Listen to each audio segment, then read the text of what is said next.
Macrafi, c'est à vous. Merci, Monsieur le Président, et je me joins aux collègues pour vous féliciter. Merci, mes chers collègues rapporteurs, pour les éclairages importants de votre rapport.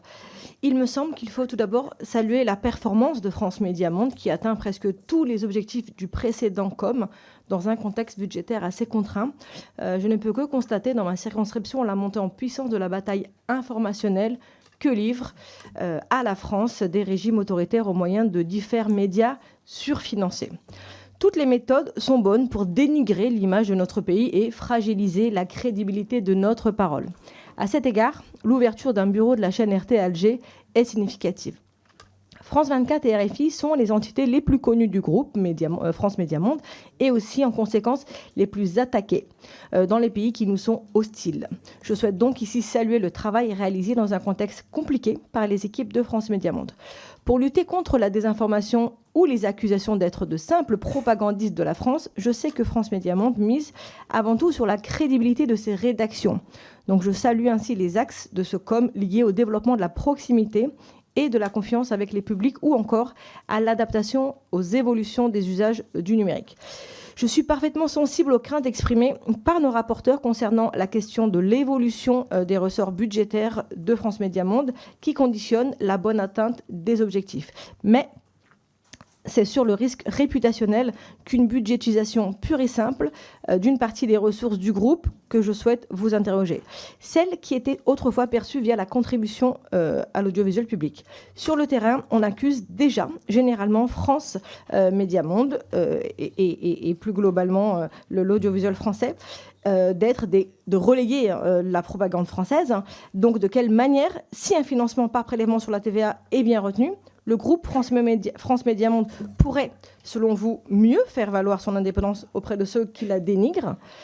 Et par ailleurs, dans un contexte que l'on connaît tous, malheureusement, depuis un an au Proche-Orient, je souhaite savoir où en est la réalisation du projet amené avec l'École supérieure des affaires, l'ESA de Beyrouth, un établissement d'enseignement dont je ne peux que saluer la grande qualité et dont je salue ici le personnel qui vit une situation plus que difficile. Donc ce projet de produits numériques en langue arabe me semble aujourd'hui plus que jamais d'actualité. Je vous remercie. Sur le projet de création d'un hub à Beyrouth, et vous le soulignez, et vos informations confirment les nôtres, le contrat de location avec l'École supérieure des affaires a été noué. Simplement, la direction de France Médias Monde attend un petit peu pour envoyer ses équipes que la situation, malheureusement, au Liban se stabilise. Sur l'autre question, qui est la question nodale, fondamentale, du financement de France Médias Monde, qui exprime une indépendance de ce média, notamment aux yeux d'un certain nombre de pays. C'est une question fondamentale et on ne peut pas revenir sur l'affectation par prélèvement sur recette. Nous, ce que nous disons, c'est qu'il faut maintenir ce type de financement et ne pas revenir à un financement de budgétisation, c'est-à-dire France Médias Monde financé sur le budget de l'État.